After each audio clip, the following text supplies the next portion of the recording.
Welcome to the Three Beards Podcast. My name's Craig, along with Austin and Chris. Passed to a new generation of Americans born in this century.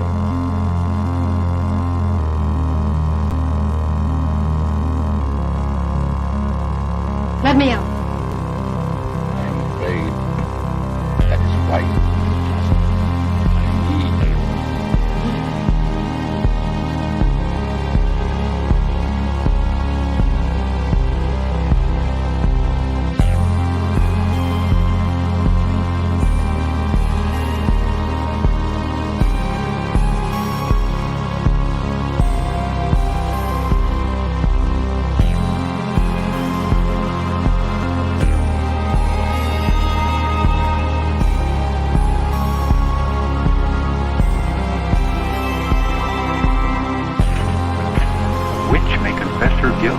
Then live to send the innocent to their death? Is this justice and honor in Massachusetts colony?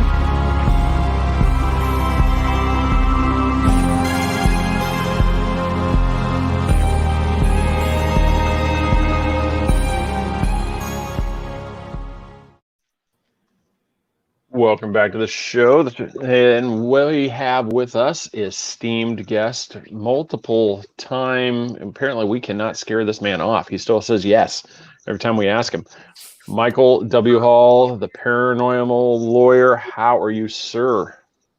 Hey, I'm doing great, Craig. Thanks for having me back. There's lots to talk about.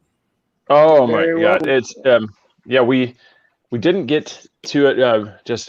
Fortunately, we had a little slow up there. Getting late. I was going to ask you, real quick. If there's anything that you don't want to talk about because of the climate, just say, yeah, let's not talk about that.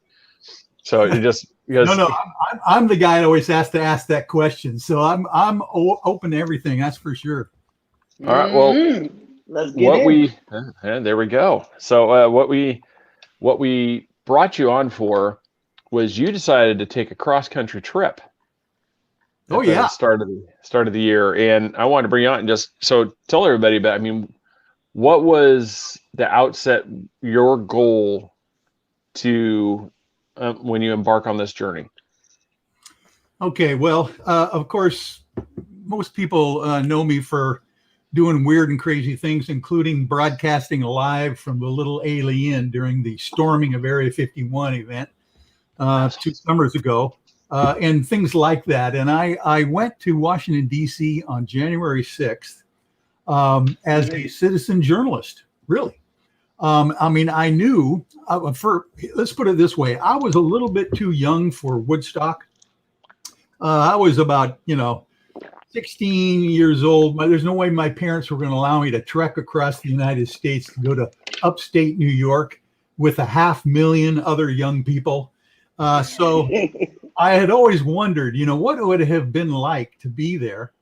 Then, of course, this big event is touted and talked about, on social media again in Washington, D.C. And, of course, me being who I am, at Loving Trains, by the way, took a train trip from Seattle to Washington, D.C. For 10 days, basically, to get there. Holy be there for the event. I got there a day before, stayed throughout the entire event, stayed 3 days in D.C., kind of listened and kind of recorded some of the mop-up of what was going on there. And then I think I got out of D.C. just in time before the fences went up and the barbed wire and everything kind of locked down. But literally, I was podcasting, as you guys know, on the Amtrak train and in DC, just showing people what was going on here. It was, I'll get into the details whenever you want me to, but go for it. Here is a way that I've explained this to people. In Woodstock, there were 450,000, maybe 500,000 people showing up over a 3 to 4 day period in upstate New York. So you're talking 500,000 people. They estimate in DC there was 3 times that amount, 1.4 million people showed up. in literally less than 8 hours. Wow. I mean, that's how remarkable it was. Like, I try to distill it down. It was like Woodstock for baby boomers, literally. I mean, you would not believe the different kinds of people that showed up at this event, including people in walkers, people in scooters that could barely walk. A few, there were young people there, but not the bulk. The bulk of the folks were, I would say, in their 30s, 40s, 50s, and even more than that. I have never seen so many people in one place congregate so quickly. And it was amazing just to watch. And then, of course, you've got different factions of the entire event that's unfolding before your very eyes. One of the first quotes that I remember saying on tape when I was doing the videos is that, you remember the movie Jaws? When the guy turns to the crusty old captain of the ship and says, "We need a bigger boat." Remember, he used to go, "Oh my God." Yep. Well, the first thing I thought of is that there is no way that anyone security-wise is prepared for this many people. That was the thing that just jumped out at you right away. I don't know if you remember, well, you wouldn't know, but there were, you know, when you go to Home Depot and you find those little plastic fences that are just made out of rolled material, and you put it up and they're about 3 feet high, 4 feet high at the most to keep people off the grass. You know, that kind of fencing. Yeah. Yep. They had that kind of fencing around the Capitol building. And then they had a few metal standards in the front where people would normally walk up the stairs. But the rest of the fencing around the place was very inadequate. Not only that, it was non-existent in some portions. In other words, that fencing, you know, to keep people off the grass kind of thing, stopped about halfway around the Capitol building in itself. So you can well imagine what a crowd of people are going to do when they get massed in front of a place that they want to peacefully demonstrate in front of. They literally, some of them just stepped over the Home Depot style fencing and just walked onto the property, and no one was there to tell them otherwise. There were a few up on the steps, law enforcement, but very quickly you found out that there were nowhere near enough. So that's about as political as I'm going to get tonight, but it was just very interesting for me to realize that there were just too many people showed up. Well, that was the weird part of it. You know, just them, for me, it was, you see all these people show up, you know, security, and there's always that, you know, the politics aside, you know, like I said, that's not the thing we get to. It's just, for me, it's just, one of the biggest things for me that I always saw is just everybody would say, like, you know, there was all these states, it was weird. It was almost like you had a certain group. I mean, isn't that kind of a microcosm of society? There's always a certain number that want to cause chaos. It doesn't matter what side they're on. But unfortunately, everybody, including yourself, that's in the area is now cast as not only a supporter, but also, you know, somebody that was, you know, could be viewed as complicit with the behavior that was taking place during, you know, the chaos part of it. And that's not the case. I mean, you yourself, like you said, I'm just there to be a part of this moment where there's all these people converging on the Capitol. And then we go to today, and this is the thing I wanted to get your take on. Just no politics involved here. Why are we still under military occupation in the Capitol? Bingo. That's the $64,000 question. And everybody, as far as I can tell, just being objective journalist. I mean, I have a degree in journalism from Washington State University, the Edward R. Murrow Broadcasting College of Communications. And literally, when you go in and cover something, an event like this, you're there to cover what's happening, not to make any editorial comments, basically, to just kind of show what's going on. And literally, there are people there that were, the bulk of people were very, very peaceful. Not only that, they were, a lot of them, trying to stop some of these insurrectionists, if you call them that, whether you want to call them Antifa or, Proud Boys, wherever you want to call them. There were a lot of folks trying to stop these guys from doing any damage. It was the weirdest thing. You would see people that are literally there, not prepared to do any battle at all. They're just there to support this event. And all of a sudden, these guys with camos, knee pads, elbow pads, helmets, visors on show up and try to start the hassle. These guys were totally out of place. You could tell them right off the bat. Wow. And all of a sudden, people are going, who the hell are these guys? Michael, were they bussed in? Yeah, they were bussed in. Under police escort, huh? Let's just put it right out in the open. And that's where we get, you even want to be careful using the word conspiracy now anymore, because everybody flags that word. So, a lot of people, you start switching to fringe, and outlandish theories. But that's one of the things, the mystery. I like to get down to, the old saying, brass tacks, part of it. Why do people, cast, the ones that are asking legitimate questions? It's not, I get tired of the people like, oh, it's a hoax. This didn't really, there was actual violence. There was things that actually did occur. But the thing everybody keeps forgetting and they never get to is these things like you said, there's reports of these people being bussed in that were causing this chaos. And so, okay, why did they all charter the same bus and just kind of rolled up like Proud Boy Express and they just came off marching, just like you said, they were police escorted in. Yeah. Regularly, if all of us got into a bus and chartered, we're not getting police escorted in. We're lucky to get close enough. Yeah, you're absolutely right. Exactly. And by the way,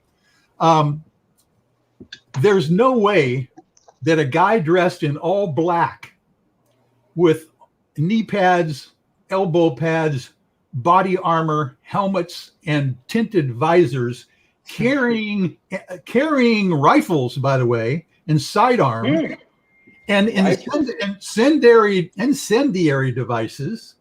As far as the explosives, some of the explosives that went off there as well. There's no way that those guys walked into this place.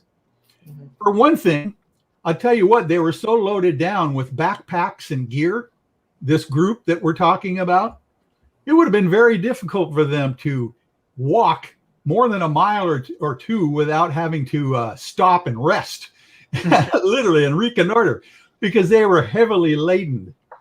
So what I'm saying is that, it's true. These guys were literally brought in there and allowed to go in. And I was amazed. Everyone was amazed at what was happening, unfolding before our very eyes in a very short period of time, by the way, because obviously if you weren't there, pretty much everything was done at about 3 p.m.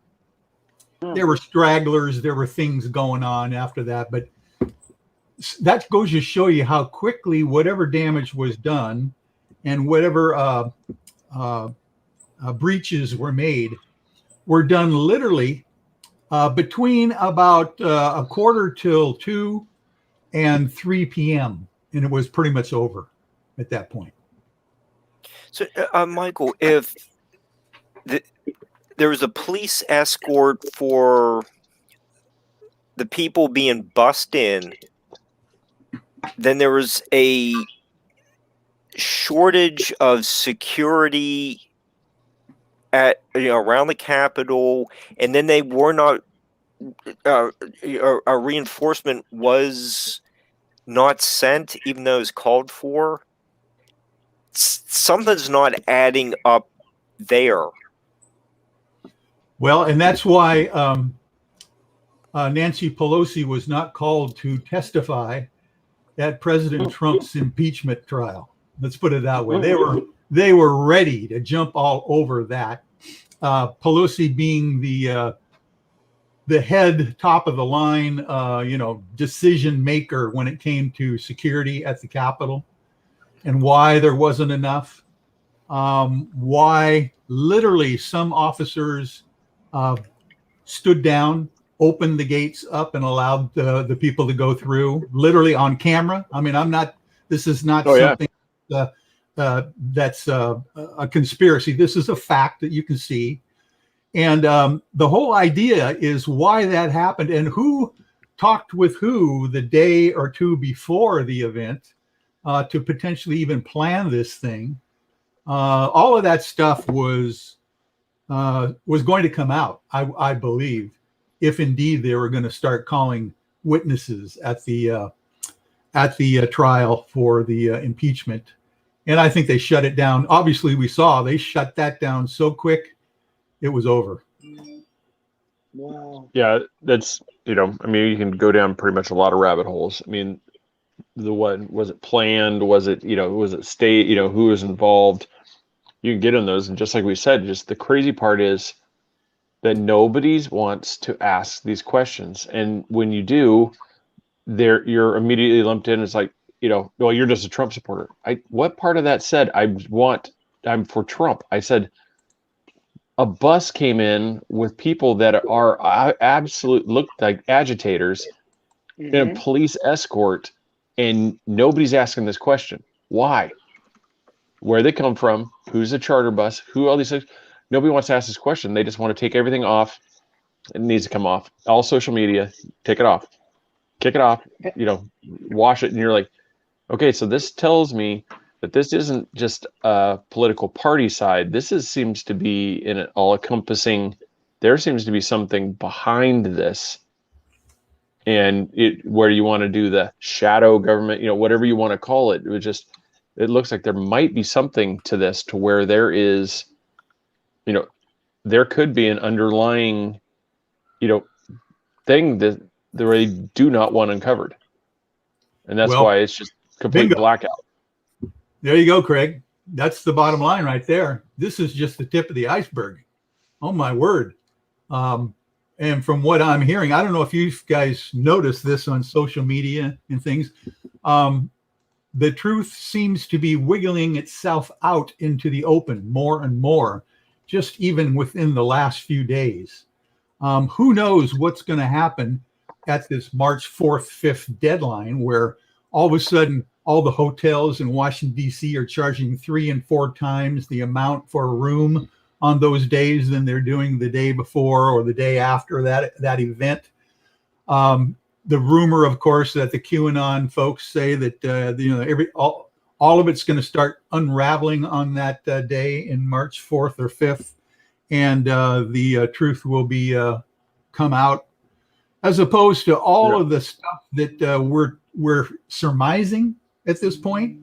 I think you're right, is that this is just the beginning, and we have no idea how bad it's going to be, how bad the truth is going to be. Let's put it that way. Wow, that's crazy. Michael, did you see that Buffalo Man? And do you think that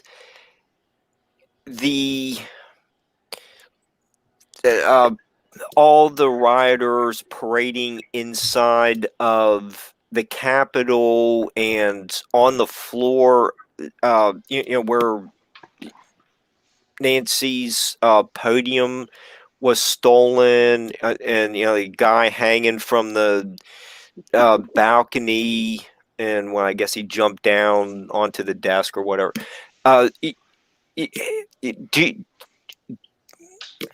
Have you seen any reports where all that was really shot in a with a green screen and it was all staged? No, I haven't seen that allegation that that part was staged at all. I know, of course, we're talking about Biden being in an Oval Office in California rather than Washington D.C. That's all over social media, of course, and those kinds of issues. But I've never heard the actual insurrection or storming event potentially being staged. It looks as if they've got some pretty good cell phone information, coordinates, and all that kind of stuff to kind of confirm that those guys were actually there during that period of time. Okay.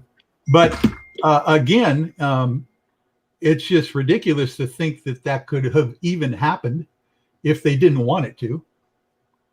Literally. I mean, there's just no way with our current technology, with the military and police abilities, that those kinds of folks would even be allowed anywhere near the chambers of Congress.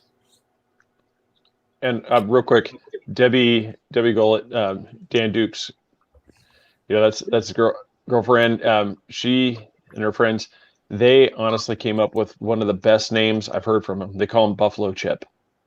So that's So I ever since I heard that's been the new name. I go, Buffalo Chip. That has got to be the name that he's referred to as Buffalo Chip, because that works. But yeah, I have seen those pictures that you're talking about about the Oval Office theory, because people are like, look in the background. The background is completely different. You look out the windows, and the only thing I've thought about it where this might be something with the security is there's probably a good chance that a lot of vehicles have been parked on the lawn. And that's, that would be the only thing. That's the only thing I've seen where they said this is why you'd see stuff like the trailers and stuff in the back, behind the windows. There's no parking lot there. Yeah.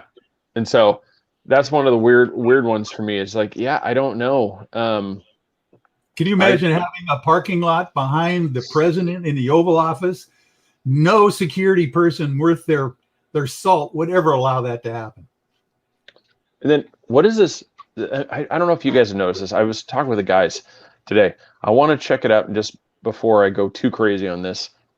But when was the last time you guys have ever seen a president during the address where the first lady is always there and always at the same time, like jumps in and continues the same conversation? It's not like we're, hey, we just want to wish everybody, a Merry Christmas, doing those group pieces. These are ones where you're doing like a normal, like almost like a fireside chat type thing, but Jill is always there.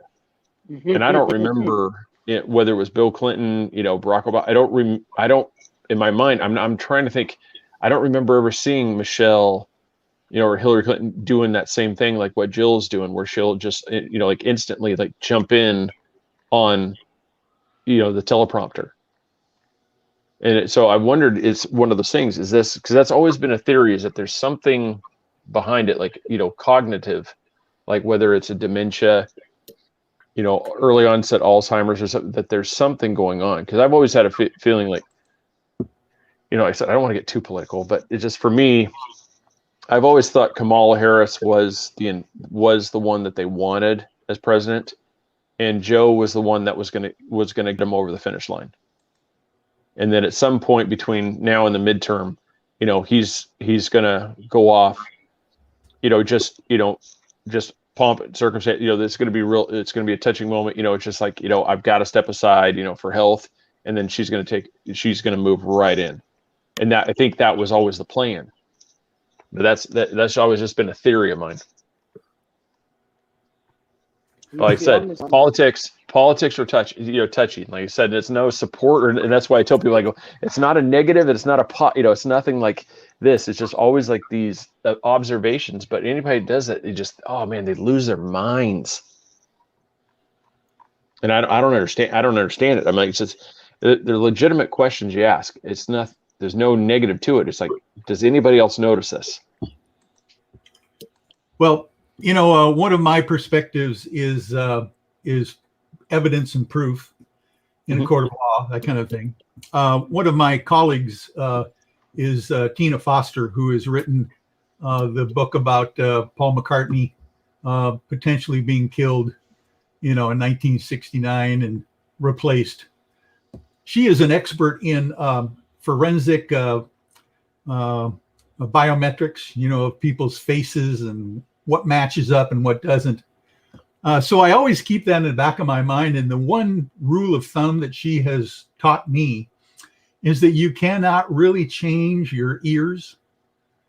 And if you take a look at some of the photographs of President Biden's ears, they're constantly changing. The lobes are connected or not connected, depending on which photographs you're looking at. So that's just one thing to keep in the back of your mind of who the heck actually is the person that we are seeing on the news, and whether that person is just a placeholder or not, and what's going on with the real thing. In other words, that's just one thing that is very suspicious. When you look at a person, you cannot really change the character of your earlobes.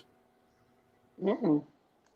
That's a good point. I mean, he said we'll sidestep off these landmines before we get too much crazier. It's Mark brought it up, and I want to bring you to it. We're going to go to a whole different spectrum about, I think, was it yesterday? I think it was yesterday, the day before, New Mexico, that United Airlines flight out of Phoenix. So what do you think? Are you thinking UAP, or are you thinking cruise missile?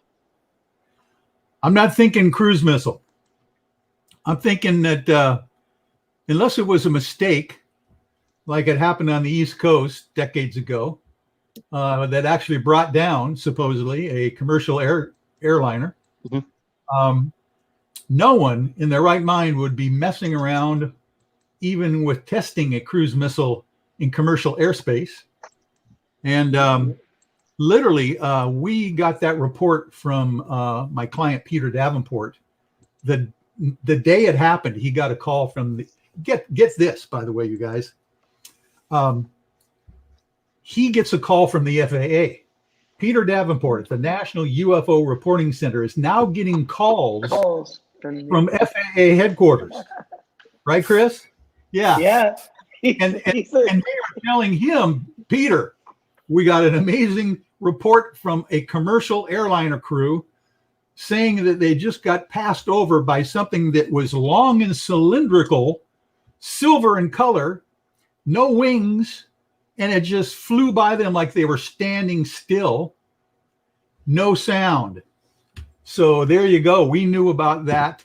I think it was either Monday night that it happened, or shortly just before then.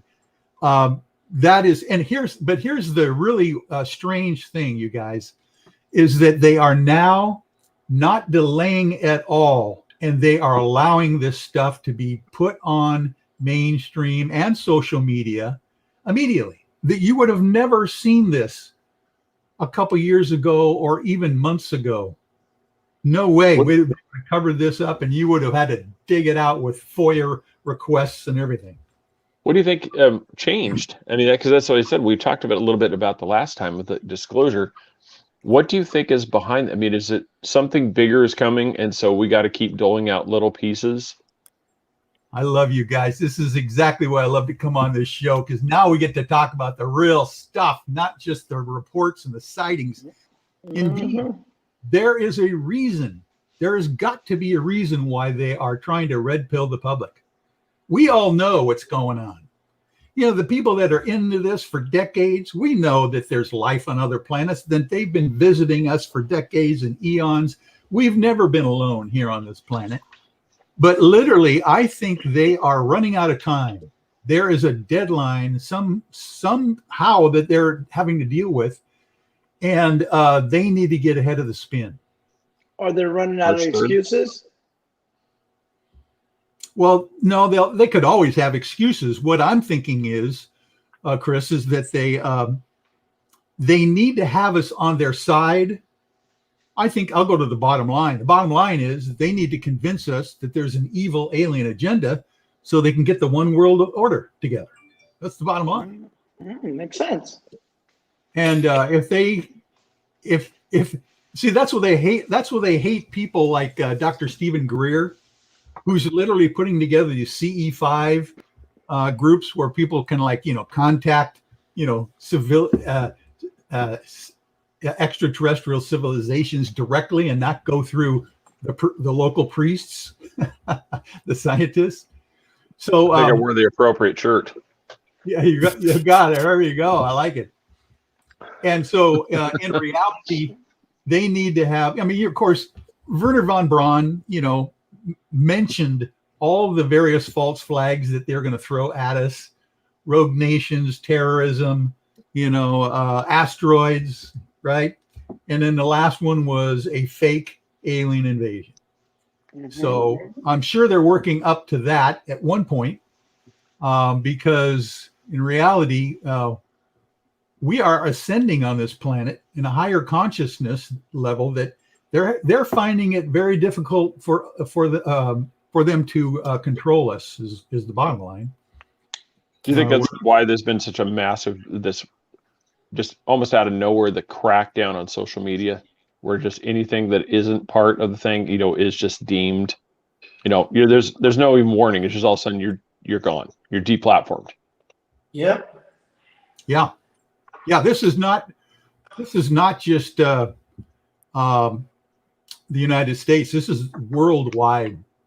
And of course, now they're starting to clamp down on us like they are around the planet as well. So it's part of that whole thing. They need to control what we think and how we communicate with one another. And that's their last ditch resort. Basically, when we see this onerous, kind of crackdown on social media, that goes to show you that they're panicking.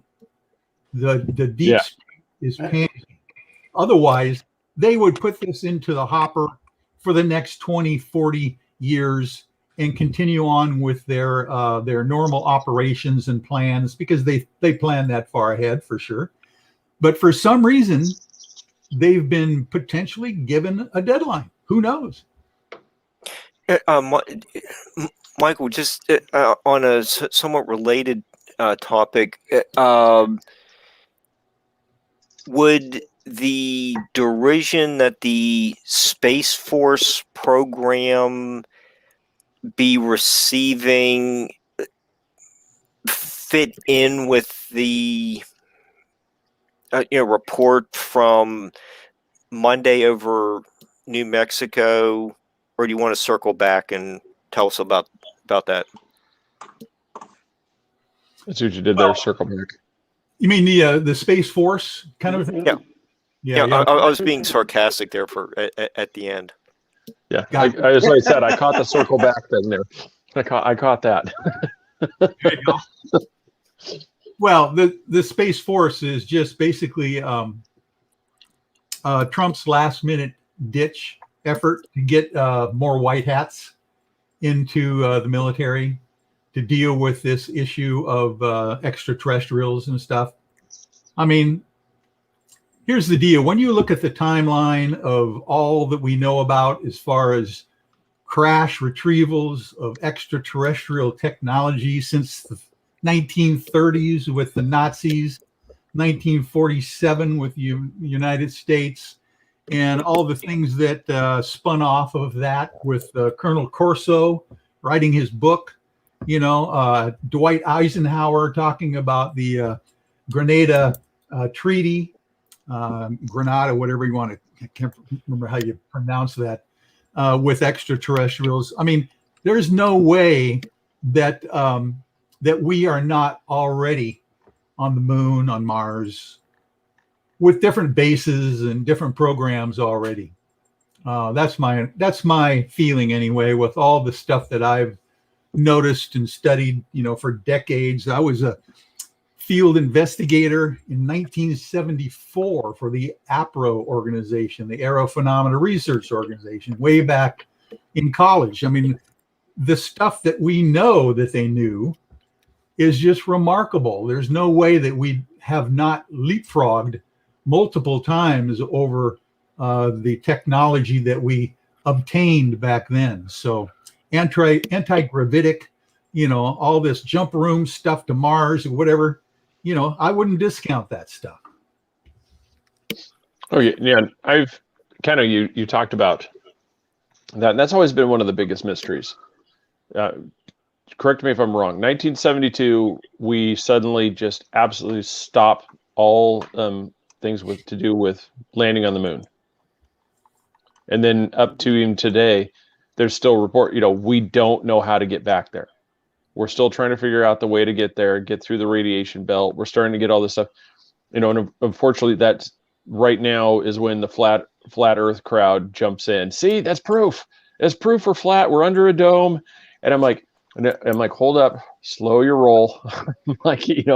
Throttle back on the thruster. I'm like, no, it's just what it's starting to come here is, and that's when people, you get on, well, it was fake. The moon landing was all fake. I'm like, or you had to stop putting things out publicly because you were in fact establishing something there, like an actual base, doing something on outer world as things are ramping up.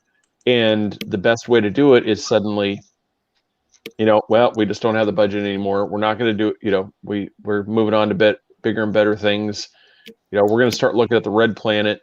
But meanwhile, these things have gone through, because Project Solar Warden is one of the prime example. I mean, most people, the triangle craft that people are seeing are, for all indications, these aren't little green men from another galaxy. These are probably at that point would be USAF, pilots flying the scout ships from Solar Warden, and the big cylinders are the motherships.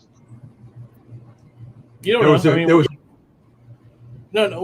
shooting. I mean, Elon Musk is shooting stuff off all the time. Yeah, it's Starlink, internet, but you don't know what's in that thing. It could be people sitting off to the moon for, resupply. Well, here's an interesting aspect of the Starlink satellite program that Elon Musk has been, putting up, is that we put in this group that I founded, the UFO I-Team. We put in a lot of hours studying the live videos, because back when they first started the Starlink program and putting up the strings of satellites, they go in a straight line, that kind of thing. They used to record. They used to put live feed out. It was not censored, so we were all over that. And literally, there were UFOs, saucers galore. I don't know if you remember when the booster stage rocket started coming back down to the planet under control, and it's going to land, in the desert there, and then it was going to land on the ocean, on those barges and stuff. There was some remarkable video that was being shown live, and there were UFOs flying all over, down below, over the ocean, zipping in and out. If you could stop it and play it back, it was remarkable. We were pointing them out all the time. And then, of course, very shortly, they go to not a live feed, and they're scrubbing a lot of that stuff out of there and stuff. So that's just one example of, what's going on, that you can check through the technology that we already have, on this whole thing. So it is fascinating to me that they've been able to cover this stuff up for so long, but now for some reason they seem to be wanting to red pill the public on the truth and reality of alien presence on the planet. Now you say that, I was just thinking, do you think it's because they know what's coming? This is just me thinking out of the box here. China and Russia just signed that agreement to build the moon base, a joint moon base. So what if that part of this is escalating the timetable? They're like, we have got to disclose, or else all of a sudden we're going to have some Russian Chinese, combination group that's going to land there, and they're going to be like, what's this? And now we're going to have to talk about this infrastructure that's there that shouldn't be there. The only thing that should be there is a rover and some leftover stuff from one of the Apollo missions. Well, the only way that would happen would be if someone steps out of line, because this is a worldwide cabal here. Just because Russia and China get together and want to do something, it doesn't mean that they're not all controlled as well, as far as the information embargo goes. This is huge. This is like the Dracos in charge of the planet, and have been for eons. And all of a sudden, the apple cart is being upset, and there's a whole new phase of consciousness happening on the planet. That's what's really going on. And that's, I because that was one of the things I wanted to talk to you too about, because since we talked to you last, Perseverance has landed, and that was pretty incredible watching that land, especially the new device having the hover, where it was able to hover and just lower that rover down. And that rover is, most people, I didn't even realize that it's the size of a car, small car. That thing is monstrous. And I tweeted it and put it out there on Facebook too. It's just, we lucked out. We saw a little blast from NASA and I jumped on it. So our names are on that rover. Nice. Because you can sign up for it. And so we're just, of course, I think it's, some little plaque that's about like this, and with, how many thousands of names are laser engraved, the size, this little teeny. Yeah. So it's not like they're going to rotate and you're going to see Craig on the, the quarter panel. Yeah. So. Like they'll sell advertising, Yeah. They wouldn't do the Three Beards logo, it's, spaced out radio. They wouldn't go for it. All right. No, but what do you think is going to come of this rover? I mean, I know they landed in this crater just for a certain purpose. Like, this is the best shot. Well, go ahead. What's going to come of this entire program is proof of life on other planets. That's where they're headed. That's what they've been hinting at it all along, with the rovers that they're putting on there. They're always talking about, oh, by the way, we found water on Mars. Duh. And those kinds of things. So this is the next step. They're gonna use that as part of the red pill to say, oh yeah, we found some fossilized life. There was life on Mars. Gosh, maybe if we look long enough, we'll find some current life on Mars. Do you think they're going to find man-made structures, or are there indications that they are finding structures now? Seeing something with the photography that's coming back? Well, if you talk with Richard Hoagland, they've been finding this stuff out for decades. They know the geometrical structures on the moon and Mars, the face on Mars, and all sorts of stuff. So they've been hinting at that for a long time. It's going to be real interesting on the timing of when they come out and now kind of give us the little crumbs that, oh yeah, way back in eons ago, it looks like there could have been life on Mars. That'll be their first kind of step, Yeah, that was kind of the sides that you guys talked about. That was one of the things I was going to ask, is some of this people have been seeing is, why are we not landing a rover on the face and just finally prove once and for all whether or not it is a geological feature that just, pareidoia, just, it looks like a face, everybody sees it and they're just thinking it's like, God, it's a face. But when we get there, it's like, no, it's just a geological feature that looks crazy, but it's just one of those, why can't we put something there and actually photograph it? Or is it because they don't want to? They don't want to. A little bit of both, probably. Yep. It's how far is this crater from where the face on Mars is located? I don't know if I Does know anyone know? Don't know. Good Lord, are you okay? Rest in peace, headphone users. Chris just decided to blow out his earbuds. Oh yeah, let me while we're talking here, I'll see if I can look that up and see if I can get the distance there. Yeah, maybe the rover could drive over there if it's in the neighborhood. Well, the crazy part too is, and the part I really love too on this one is the fact that this is the first where we're actually going to launch an aerial craft. I mean, we're going to have that helicopter flying around. And so I wonder, I don't know the range. I wonder if that's going to be something that could reach on a charge, or if it would conveniently crash right before it gets there.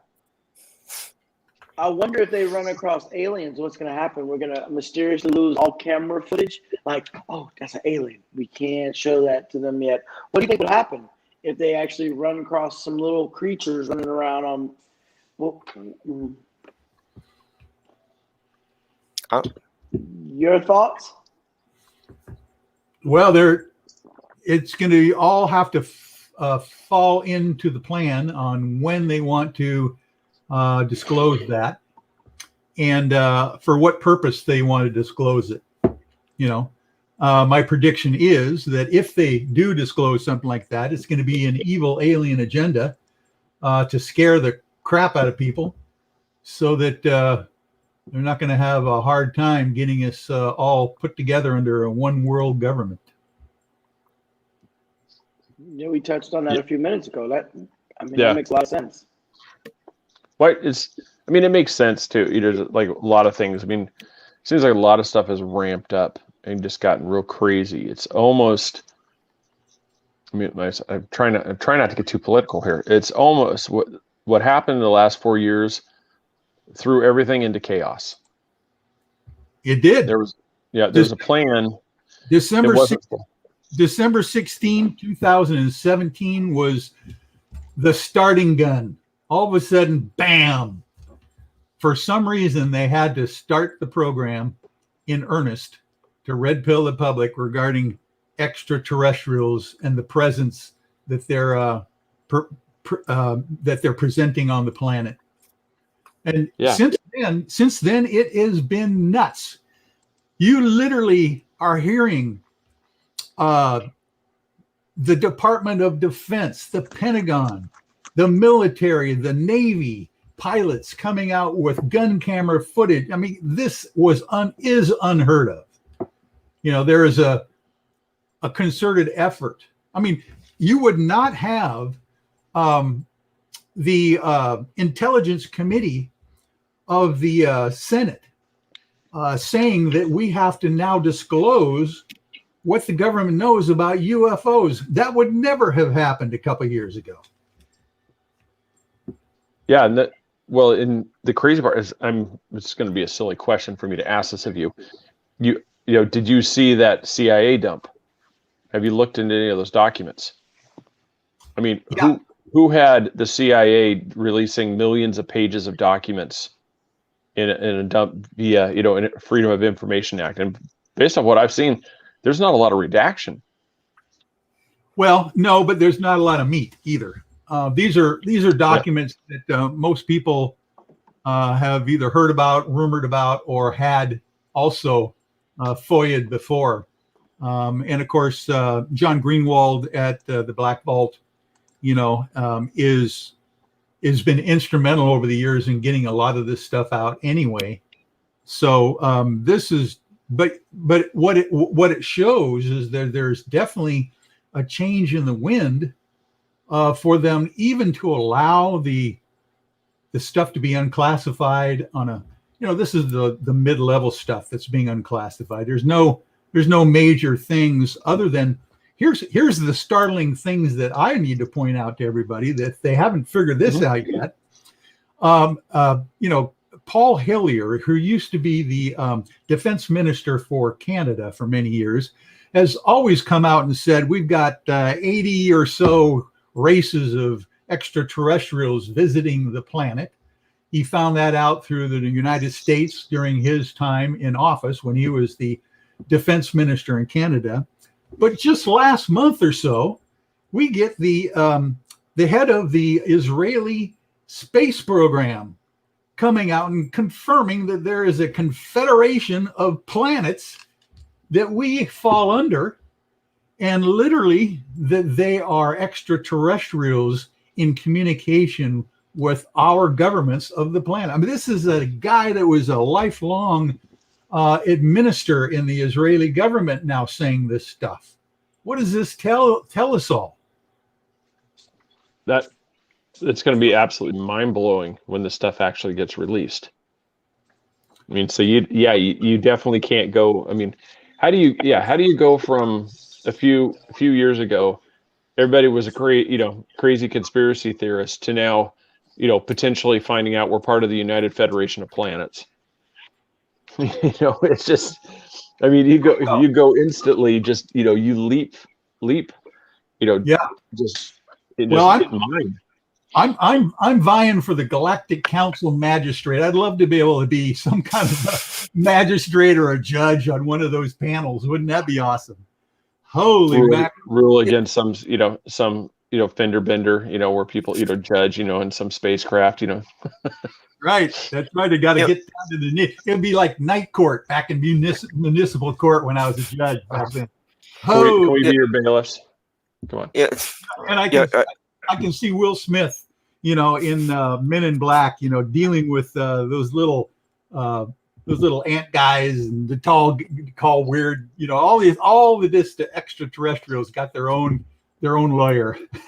Yep. Look right here. So,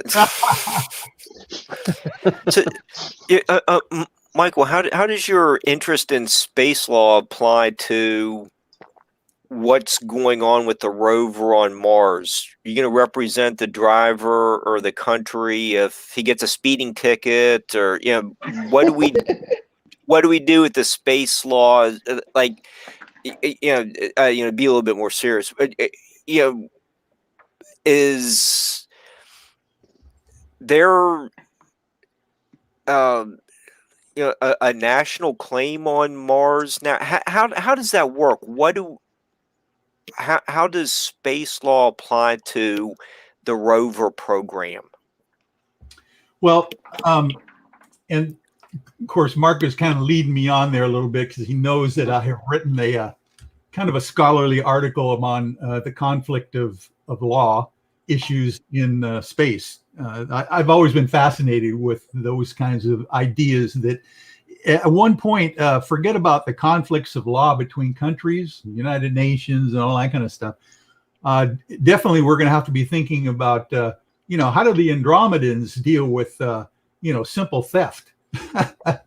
What do the Dracos deal with when what if we don't even know what the correct protocol would be to, greet someone from another planet? So, yeah, I've always thought that was very interesting. So I wrote this article on the conflict of international interspace law called exojurisprudence. I kind of coined that term.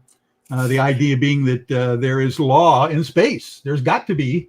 And if we don't get up to speed on what the kind of common law is, we could be in bad shape.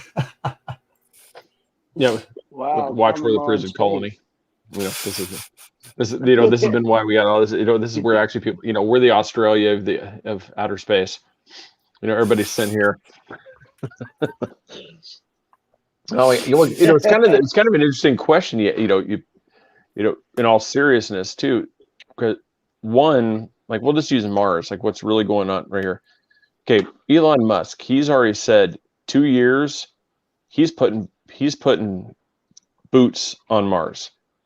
That's his goal right now, is to have people on Mars in 2 years. So I haven't really looked into this part, so hopefully you'll have the answer. What are we doing in the way of, like, is there already a somewhat of a space treaty, like generalized laws that just us on Earth here have already come up with? Because if Elon Musk gets on there, I mean, he's literally the first person to get on there. He could state, I mean, he literally could state claim and say, "This is mine. You know, I'm here, mine."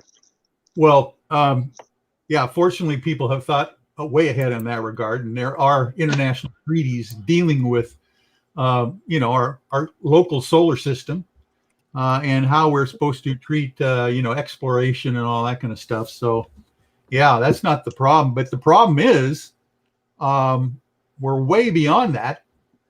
My opinion is we're already on Mars. We've been there for decades, and you know, as far as what we're doing there, probably plundering the resources, dealing with potentially indigenous species on the planet in a way that would shock other people, I would imagine, on the planet here as well. I always think back to the Star Wars bar scene where you got all these different extraterrestrials sitting around there drinking and trying to get along with one another, and you know, some Wild West community out there, you know, and some far point station, and someone breaches protocol, and like, you know, all of a sudden all hell breaks loose. So it'd most likely be subterranean, wouldn't it? Species like the red planet, because obviously, you know, there's not much of an atmosphere.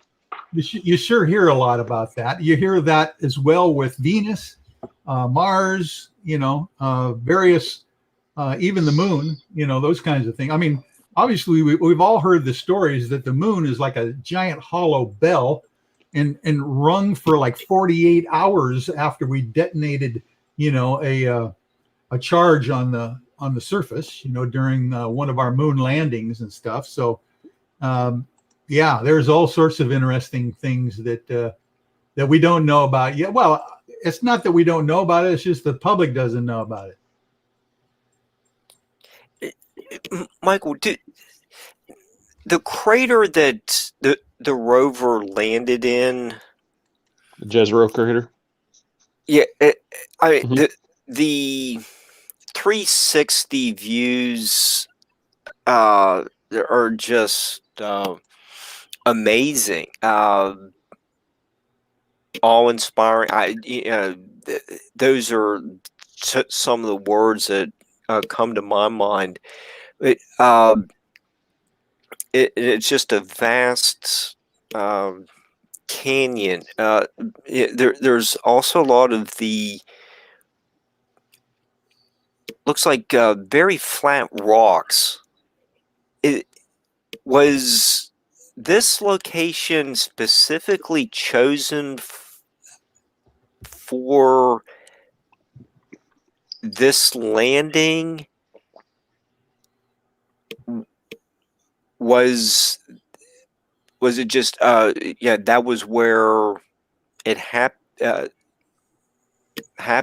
You know, the rover was set down. I was just curious to find out how this place was chosen. And I know the rover drove there, but do we know much about the touchdown place? I don't know. I was just when I saw the 360 panoramic views, I was just really astounded by the scenery. I was just wondering how that place was chosen. I'm just throwing that out there. I think they picked it because that's one of the locations that they think was an ancient lake. Well, that might explain the flat rocks. Yeah, and so they're really thinking that this is going to be, Michael hinted to it, you know, the fossils, that there is going to be something, you know, that we're going to potentially find, you know, evidence that there was life on Mars, is life on Mars, by going through here when they're going to be drilling through there. So you're going to move around this way. And that was, they felt that this is one of the best, you know, chances of actually getting that evidence. And so I believe that was one of the main purposes of why the Jezero crater was picked. but we we've kind of been jumping all over the place. One that kind of hinted at, and just, I mean, God, there's so much stuff that's happened since you were on last. I mean, one of the ones was that Nashville explosion, the bombing. Wow. Yeah. Yeah. You know, it's just, isn't it amazing how quickly we forget, you know? Yeah. It's Mark sent me that video, and I'm not sure if you've seen that one, the footage where it shows a streak coming down. Yep. You know, right as the impact. And so that one, so for not only that, you know, I was the guy that was really good at finding Waldo. Remember Where's Waldo? Mm-hmm. Yep. I was the kid that was going, oh, what's wrong with this picture? You know, I usually would scour things like that. One thing I came across during the Nashville bombing thing, which wasn't a bomb, like I believe, was not only was there a streak of light coming down from the sky just before the explosion, there was, from a different angle, I don't know if you remember what the incandescent street lights are, where all of a sudden, have you, and some people will probably relate to this. You're going down the road, you're driving the car, all of a sudden, boop, the street light pops off, right? Mm-hmm. Mm-hmm. Behind you, all of a sudden, boop, it pops back on again. Just before that explosion, from a different angle, I noticed that the incandescent street lights popped on around the building that got hit. Now, what does that tell you? That tells you there was some electromagnetic issues going on a split second or two before the actual explosion. That's crazy. So that was fascinating to me to realize that, I mean, if it was a bomb, an explosive device, which it could have been an explosive device in the motorhome that literally was a chain reaction after it was set off, yep. Whatever. But before that, I thought there was some electromagnetic issues, obviously, that turned the lights on. Go, Chris. I thought I was the only one that seen that. I didn't bring that to. I thought I was the only one seeing that. I didn't bring that to no one's attention. That it was like a bright light before the explosion, and then it exploded. And I'm like, well, what was the light? I mean, Bingo. I thought everybody. You know, Chris, you're the only guy that I have now heard of that has caught that "Where is Waldo" moment out of these, many myriad of video that you see. I love just going over and over videos that I see, and I watch them. I'm like a TikTok freak. I watch them over and over and over, just to see if there's any strange anomalies. Because here's the deal: typically, you're drawn to a location on the video or the film. Yep. When in reality, you got to scan every single corner of what you're looking at to find out that literally, indeed, there is an electromagnetic effect that happened just before this thing blew up. That tells you something. I can't say that I've seen the lights come on, but even on the news videos, you can see the bright light before. I didn't see the street lights. I didn't study it that much, but you could see the bright light on the news. Even when on the pictures they showed on the news, you see the flash, and then you see the U-Haul, the camper blow up. But I was wondering, was that another explosion, you think, before the actual explosion? Or what do you think that light was? Well, there is rumors that this was a, what do you call those things? Electromagnetic, some kind of pulse. Yeah, a pulse weapon from space, like a satellite or whatever could have probably like a railgun type. Yeah.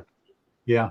That's one of the thoughts. Matter of fact, one of the thoughts was that they found out about the motorhome and knew it was full of explosives, and they had to figure out what they're going to how they're going to deal with it before the countdown went off. And they ended up supposedly setting it off ahead of time under more controlled conditions. Who knows whether there was actual DNA recovered from the vehicle or not? You never know. Has any more been released about the driver? And there's like the next day. Yeah, there's been a lot initially, but it's gone real dark. Yeah, it's that whole story. Hey, it was all over the news, 24 hours a day, the 25th, 26th, and just kind of disappeared for the last 2 months. I'll tell you another story that went dead was the lady that supposedly got shot in the Capitol building. Oh yeah, yeah, that went dead real quick. it makes you wonder about those things because it was just. We didn't even see a funeral. I mean, she was a military. Well, of course, here's the scuttlebutt. Lynn Wood, the attorney who has been dealing with some of these election fraud cases that keep getting dismissed by the Supreme Court, claimed right from the beginning that it was a false flag event, that she's still alive. So talk about weird and controversial. There you go. Yeah, because that's one of those things. It's really bizarre. Like these things, you're on something when they do all they can do to scrub it. It's not even talked about. And then there's something more to the story. Because usually, we'll know all the details about the guy in the motorhome. And I've kind of speculated, this is one of the guys that he was just kind of the patsy. He was brought in, and at that right moment, it's like he may not even known what was in the motorhome. He might have just been one of those as simple as like, hey, can you drive this over here for me? All right. And then next thing you know, you're right in the middle of it. And you're like, oh my God, I thought I was just, moving this thing. I didn't pay attention to what was back behind me. Yeah. So yeah, I think I don't know. S4 is a little too smart for that. But no, God, the time flies. We're going to have you on again. Cool. I really appreciate you guys. I looked up at the time and I'm like, oh my God, we're already over an hour.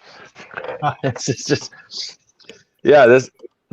one of those. It's really cool getting to catch up with you and just, pick your brain on different subjects. Cause it was one, I look forward to talking to you about your trip and then just see what your thoughts are. Cause I love watching your shows. Mark tries to get me those, to watch, and the ones like I miss. And so I always appreciate that. And it's, fantastic programming. Everybody could catch you on Spaced Out Radio. And what's your best day for people to catch you? I know you're on several times. Sunday nights is a big one. Mondays. Sunday nights at 9 p.m. Pacific at Spreaker, Spaced Out Radio, Spaced Out Sunday.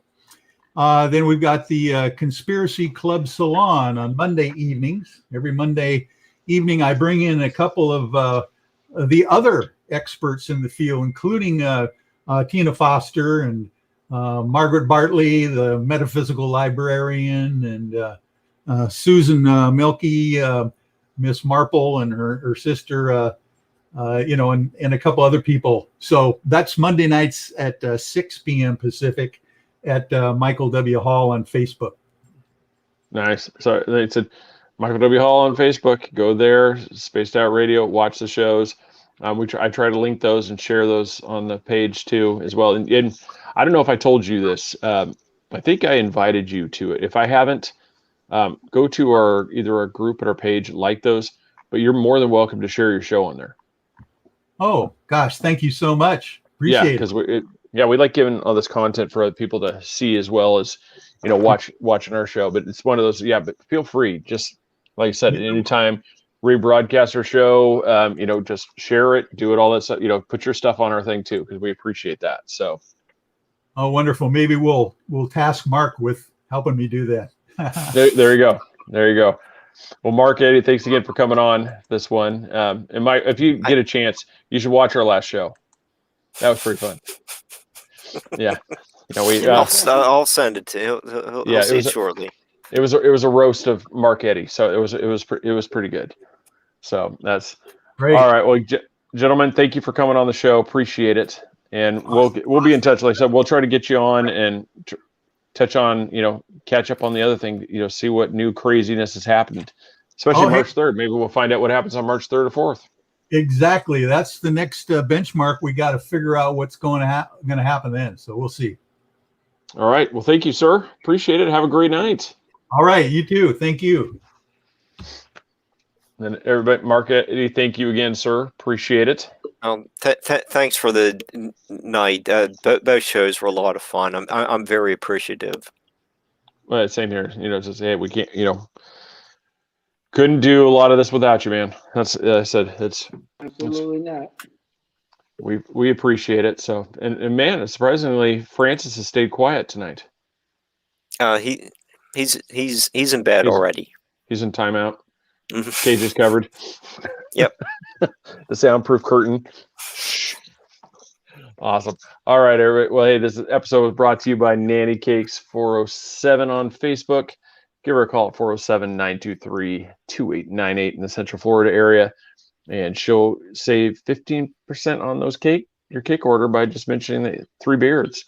And check us out, threebeardspodcast.com. Go to all the social media, patreon.com/threebeardspodcast. Become one with us as a beardo. Like, follow, share, send it out. Like we just said, if you have content that you think, everybody in the community is going to like, please share, you can more than welcome to share on our page and, in the group, because we like the more content, the better. The interactions are great. Download the Xeno radio app and look up Patriot Radio. J&J Beard Company was happy, and reached out to us, and they rebroadcast us. It just is a way to so we really appreciate that. Check them out at jjbeardco.com. And like I said, 8 p.m. Eastern time every Thursday, they rebroadcast our show. So we love them for that. So everybody, once again, Mark, Michael W. Hall, thank you so much. Appreciate it, everybody. Thanks for watching. Good night, and we will see you next Wednesday.